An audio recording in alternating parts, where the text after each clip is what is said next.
नमस्कार, मैं हूं आमिल बेग। आप देख रहे हैं सिटी बुलेटिन न्यूज़। पेश हैं आज के प्रमुख समाचार। जिले में सुबह से बादल छाए, दिन भर लुका छिपी का खेल धूप का चलता रहा और अंत में शाम को हो गई बरसात। खबर प्रेषण तक बरसात शुरू हो चुकी थी। बता दें कि मौसम विभाग ने पहले ही आशंका जताई थी कि पूर्वी उत्तर प्रदेश में आज मौसम खराब होगा। आंचलिक मौसम विज्ञान केंद्र के मौसम वैज्ञानिक के मुताबिक अलग अलग स्थानों पर बारिश और गरज चमक के साथ छींटे पड़ने की जो संभावना जताई गई थी, उसका असर आज अयोध्या जनपद में देखने को मिला। श्रीराम एयरपोर्ट के पास अज्ञात चारपहिया वाहन ने आज एक युवक को टक्कर मार दी। घायलावस्था में उसे जिला चिकित्सालय में भर्ती कराया गया। बता दें कि रामचेत पुत्र हंसराज निवासी बेला चकरसी चौरे बाजार किसी काम से अयोध्या आ रहा था कि अचानक अमावा सूफी के पास अज्ञात चारपहिया वाहन ने टक्कर मार दी और वो अचेत होकर गिर गया। प्राइवेट वाहन की मदद से राजित राम को जिला चिकित्सालय पहुंचाया गया, जहां पर इमरजेंसी के डॉक्टर द्वारा उसका इलाज किया जा रहा है। उसका बायां पैर फ्रैक्चर हो गया और सर में भी गंभीर चोटें आई हैं। जिला चिकित्सालय में आज मानसिक स्वास्थ्य शिविर का आयोजन हुआ। कार्यक्रम में मुख्य रूप से मानसिक रोगों के बारे में लोगों को जागरूक किया गया।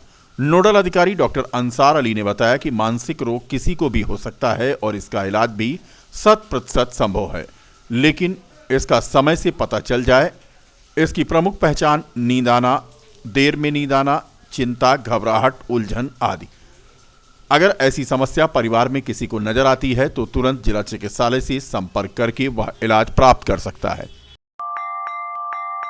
प्रदेश सरकार पर दिव्यांगजनों की उपेक्षा का आरोप लगाते हुए समाजवादी संस्कृत प्रकोष्ठ के प्रदेश सचिव दिव्यांग पंडित समरजीत ने राजधानी लखनऊ में विश्व दिव्यांग दिवस पर शकुंतला दिव्यांग विद्यालय में अपनी मांगों को लेकर धरने पर बैठ गए थे। इस दौरान प्रशासन ने बल प्रयोग करके उन्हें हटा दिया, जिसको लेकर के आज उन्होंने कड़ी चिंता व्यक्त की। उन्होंने प्रशासन की इस कार्रवाई की निंदा करते हुए कहा कि अगर प्रशासन उत्पीड़न दिव्यांगों का बंद नहीं करता तो पूरे उत्तर प्रदेश में दिव्यांगजन सड़क पर उतरेंगे। कल विश्व विकलांग दिवस था दिव्यांगों का, और अपनी मांगों को लेकर शकुंतला विश्वविद्यालय में हमारे दिव्यांग भाई अपनी मांगों को लेकर बैठे थे। वहाँ योगी का प्रशासन पहुँचा और उनके साथ जो व्यवहार किया वह बहुत ही निंदनीय है। हम यही आज बताना चाहते हैं भाजपा सरकार को कि जो चलने फिरने में असमर्थ है, उनके साथ सरकार अगर इतनी निर्दयता कर रही है तो समाज के साथ क्या करेगी। और यही हम कहते हैं कि जल्द से जल्द दिव्यांगों की मांगों को मांग लिया जाए, और जो वहाँ प्रशासन गया था उनके साथ अभद्रता का व्यवहार किया है, उनको चिन्हित करके तत्काल उनके ऊपर उचित कार्रवाई सरकार करने का काम करे, अन्यथा हम दिव्यांग सड़क पर उतरने के लिए विवश होंगे पूरे उत्तर प्रदेश। सुब्रमण्यम भारती के जन्म दिवस पर आयोजित भारतीय भाषा उत्सव को संबोधित करते हुए मुख्य वक्ता राष्ट्र धर्म निदेशक मनोज कांत मिश्रा ने कहा कि भारतीय भाषाओं में बहनों सा प्रेम रखते सभी भाषाओं का संरक्षण और संवर्धन होगा, तभी देश प्रगति करके विश्व गुरु बनेगा। उन्होंने कहा कि सभी भारतीय भाषाएं राष्ट्रीय भाषाएं ही हैं। देश में जब जब अंग्रेजी के विरोध में भारत के लोग खड़े हुए, तब तब उत्तर और दक्षिण के बीच हिंदी और भारतीय भाषाओं के बीच विवाद एक षड्यंत्र के तहत किया जाता रहा है, जिसे सभी को समझना जरूरी है। कार्यक्रम के आयोजक विश्व प्रकाश रूपन ने कहा कि सुब्रमण्यम भारती के ओज और आवेशपूर्ण गीत दक्षिण के युवा आजादी के आंदोलन की पहचान है। सचल, सामी और भगत कंवर राम साहिब के तराने सुनकर हेमू कालाणी और सिंध के हर घर ने आजादी की लड़ाई में अपना सर्वस्व झोंक दिया। अवधी हिंदी के तराने गाकर क्रांतिवीर मंगल पांडे ने फौज की नौकरी को लात मारकर आजादी के आंदोलन में नायक की तरह उभरे। बंगाल ने आजादी आंदोलन में अपना बलिदान दिया। पंजाब के खेतों में उसकी मिट्टी रची बसी है। भगत सिंह जैसे किशोरों ने खेतों में बंदूक उगाने से लेकर अंग्रेजी हुकूमत को उखाड़ फेंकने के लिए असेंबली में बम फेंककर भारत को आज़ादी आंदोलन में शामिल होने के लिए जागृत कर दिया। श्री रूपन ने कहा, भारतीय भाषाएं चाहे सिंधी, असमी, बांग्ला, हिंदी, गुजराती, कन्नड़, कश्मीरी, कोंकणी, मलयालम, मणिपुरी, मराठी, नेपाली, चाहे सिंधी भाषा हो, सभी ने एक होकर आज़ादी आंदोलन में अपना योगदान दिया। भारतीय भाषाओं में बहनों सा आपसी प्रेम ही भारत को विश्व गुरु बनाएगा। भारतीय भाषा उत्सव अयोध्या में राष्ट्रीय सिंधी भाषा विकास परिषद, शिक्षा मंत्रालय, भारत सरकार के मार्गदर्शन में आयोजित किया गया। रविवार को विश्व विकलांग दिवस के मौके पर तकरीबन 200 दिव्यांग ट्राईसाइकिल रैली निकाले। भारतीय विकलांग कल्याण समिति के अध्यक्ष मोहम्मद अकरम के नेतृत्व में चौक घंटाघर से नगर विधायक वेद प्रकाश गुप्ता और सीओ सिटी शैलेंद्र सिंह ने हरी झंडी दिखाकर उसे रवाना किया। दिव्यांग ट्राईसाइकिल चौक घंटाघर से निकलकर विकास भवन पहुंची। इस दौरान सरकार द्वारा दिव्यांग पेंशन बढ़ाए जाने को लेकर सभी ने विधायक को एक मांग पत्र देकर सरकार का आभार प्रकट किया। मोहम्मद अकरम और महामंत्री व्यास मौर्य ने कहा कि हम दिव्यांगों की 3,000 रुपये से बढ़ाकर 4,500 रुपये तिमाही पेंशन कर दी गई है, परंतु हम दिव्यांगों को बढ़ी हुई पेंशन अभी तक प्राप्त नहीं हुई है। वह कैसे मिलेगी, यह सोचकर दिव्यांग चिंतित हैं। उन्होंने कहा कि इस बार 4,500 रुपये पेंशन हर दिव्यांग खाते में आए, इसके लिए हमारी संस्था सरकार की आभारी रहेगी। आज भारतीय विकलांग कल्याण समिति के सारे सदस्य, सारे मेंबर लोग 20 विकलांग दिवस था 3 दिसंबर, सभी लोग इकट्ठा हुए।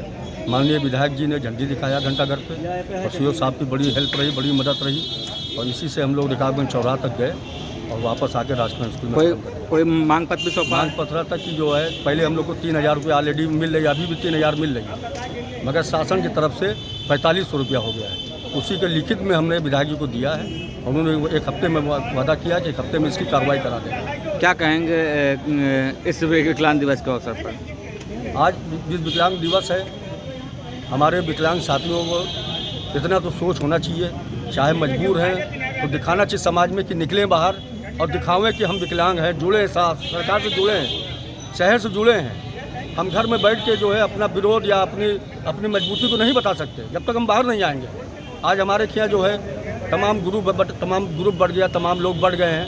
नहीं, हम लोग भी संख्या 200-400 संख्या निकलते थे। तो ये हम विकलांगों को भी संदेशा कहना चाहते हैं दिव्यांग भाइयों से कि एका बहुत जरूरी है। एक ये वक्त था कि हम लोग विकास भवन पहुँचते थे तो पूरा विकलांग कल्याण विभाग और पूरा जो है सीडीओ कार्यालय पूरा नीचे उतर के हम लोग की एक समस्या सुनता था।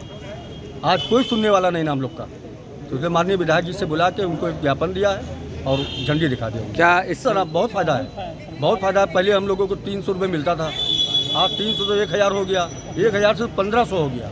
ये सरकार का बहुत बड़ा जो है हम लोग के ऊपर उपकार है। बहुत अच्छा है कि लोग 4,500 पाएंगे तो अपने कामों को लगाएंगे। बहुत ही ज़रूरतें इनको है। क्या नाम? समस्या को जो है हम ही समझ सकते हैं कि क्या ज़रूरत इनको है। मोहम्मद अकरम। आज विश्व विकलांग दिवस के अवसर पर राजकरण इंटर कॉलेज कोठा पारचा से चौक घंटाघर पर सीओ साहब ने हरी झंडी दिखाई, विधायक जी ने भी हरी झंडी दिखा करके आगे के लिए रवाना किया। रिकाबगंज होते हुए वापस जो है फिर राजकरण स्कूल में हमारी रैली आई। क्या कहेंगे इस विकलांग दिवस के अवसर पर? इस विकलांग दिवस पे यही कहेंगे कि जो है हमारे विकलांग भाई जो इधर उधर हो रहे हैं, जो संस्था से टूट रहे हैं, वो संस्था से जुड़ें, क्योंकि जो मजबूती पहले थी अब धीमे धीमे वो मजबूती कम होती जा रही है। और जब तक हम एक नहीं रहेंगे तब तक कोई काम नहीं कर सकते। कहीं पर भी एक की सुनवाई नहीं होती है जब तक संगठन के साथ जो है मजबूती से ना चला जाए।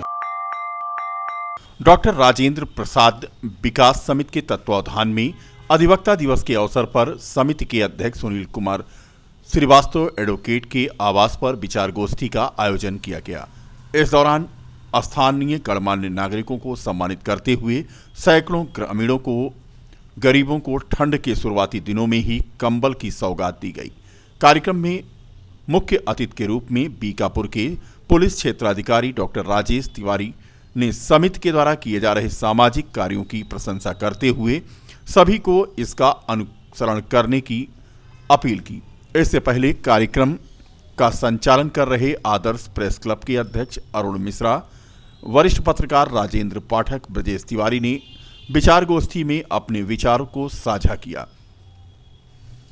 आज भारत के प्रथम राष्ट्रपति, संविधान निर्माता, भारत रत्न, संविधान सभा के अध्यक्ष डॉक्टर राजेंद्र प्रसाद की 139वीं जयंती हम लोग अधिवक्ता दिवस के रूप में अपने निवास स्थान ग्राम मलेथु कनक में मना रहे हैं। प्रत्येक वर्ष के बाद आज डॉक्टर राजेंद्र प्रसाद की जयंती पर हम अपने वरिष्ठ पत्रकार बंधुओं का सम्मान समारोह इस अवसर पर अपने क्षेत्र के पुलिस कर्मियों का और पुलिस के अधिकारियों का मैंने सम्मान डॉक्टर राजेंद्र प्रसाद की जयंती पर मैंने किया।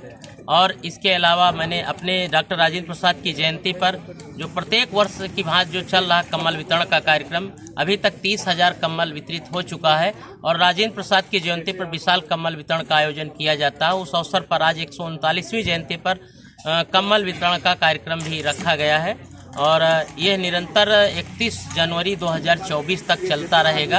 अभी इस वर्ष से मैंने लखनऊ में भी कम्बल वितरण का कार्य शुरू कर दिया है और यह लगातार 1 लाख कम्बल वितरण पूरा करके लक्ष्य पूरा होगा। कितना के ऊपर कम्बल वितरण किया जा चुका है? 1 लाख कम्बल वितरण का लक्ष्य हमने अपने कार्य जीवन काल में रखा है।